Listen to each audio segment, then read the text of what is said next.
started off as Neanderthals searching for food, which, because they were sick and tired of eating their roots and vegetables and all that, they wanted some meat. But it has now turned into $50,000 fancy boats, more expensive than cars for people who are trying to make a living to this. And this came from yachting. And so it is much more than just food. It is now a way for use fun, relaxation, and even medicine. So today we're going to talk about economic impact, physical health benefits, and mental health benefits of this. So first off, you have the economic impact. Fishing-related money spent in 2015 was $41.77 billion, according to Statistics Florida. Around $15.47 billion was spent on just fishing equipment, and with roughly 49.81 million fishermen in the U.S., that's roughly $1,261 per annual. So what are they buying, you might ask? You have apparel, hats. You have tackle. You have subscriptions to more tackle. And you also have boats. So next you have fishing licenses, which most of the fishing license fees goes towards conservation. The gross cost of fishing licenses in 2015, around $686.15 million, plus another $403 million from private donations. So without fishermen, a lot of the money that goes towards our wildlife conservation is lost, which is, it's kind of nice, save the forest, save the trees, be a tree hugger.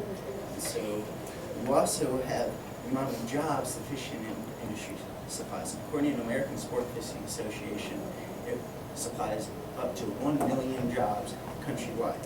What are these jobs? Building the boats, making the tackle, selling the boats, selling the tackle. It's a very exciting industry. Now we're going to move on to the physical benefits. First off, you're out in the sun, which increases your vitamin D intake, which helps your calcium phosphate levels, which helps your bones and your teeth.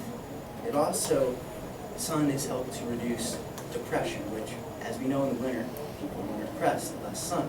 So if you're spending that time out in the sun, you're going to be less depressed. But with that, you need to protect against UV rays, which ways to do that are buffs, which is basically just cloth sunscreen, and then sunglasses, because who doesn't love a big cool pair of sunglasses?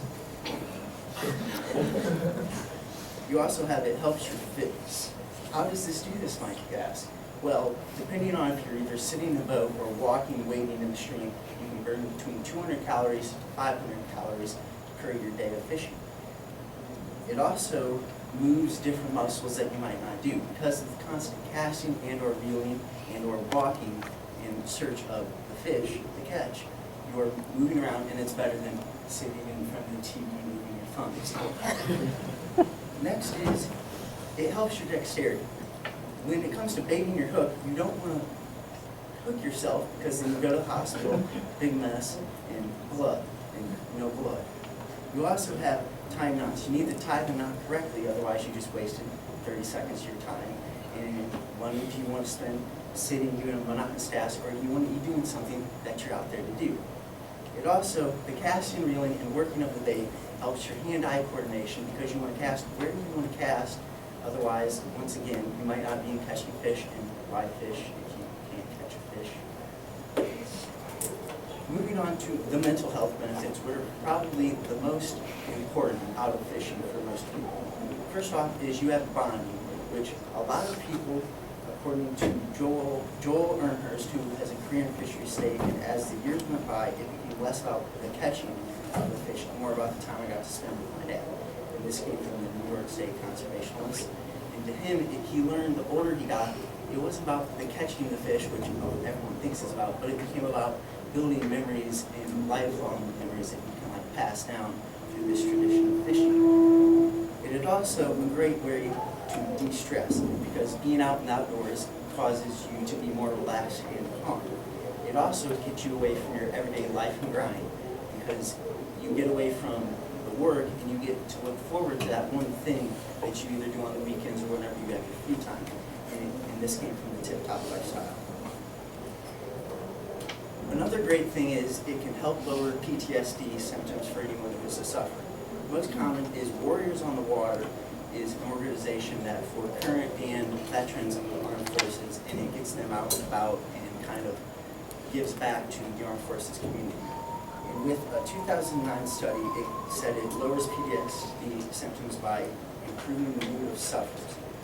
After a 3-day test of fly fishing, 32% felt a yield reduction, 43% had a decrease in hostility, the feeling of fear was reduced by 30%, and sadness was lowered by 36%. The surprising thing is, though, this not only happened during the 3-day test, but it lasted longer, up to a month for some people, which is a lot more long-lasting than just, say, taking 2 pills once a day and just having to do that continuously. And this came from the Huffington Post. Last 2 things are both from Bassmaster magazine. And the first one is Deputy Sheriff Rick Massey was in a head-on car collision while he was on duty. He says, "I was doing 50 on a rural road, but the car that hit me was doing 80. It was raining, the kid inside the car was texting, they came around a curve, and they hit headlight to headlight." He further states, "My car stopped the kid from dying, but if my cover wasn't there, he would have shot off in the woods." So he saved a life, but in return, he suffered a brain bleed, chips from his backbone, a ruptured abdominal wall, exploded left knee ligaments, and his right ankle was completely torn off with hanging on by a piece of skin. But when it came to the focus, he said, "I focused on getting back in the bass boat. If I can't be complete skin, I can damn sure be a daddy again. My daddy and I had our deepest conversations out in the water, and that's what I focused on. Getting back on the lake with my son Chuck to have those experiences that I had with my dad." Lastly, we're going to talk about Brent Holman, who was a soldier and who was blown up by an IED in Balad, Iraq in 2007. He broke his arm, his thumb was hanging off by a piece of skin, he suffered brain damage, and then he lost sight in one eye. And to him, fishing has been a huge part of his recovery. He says it's a safe place. And then it wasn't just part of his recovery, it was his recovery, because he said after the interview of what he wants people to take away from the story is, don't take anything for granted and don't let anyone tell you you can't do something. They told me I would never drive. This Friday I'll drive 530 miles towing my boat alone to Ross Barnett.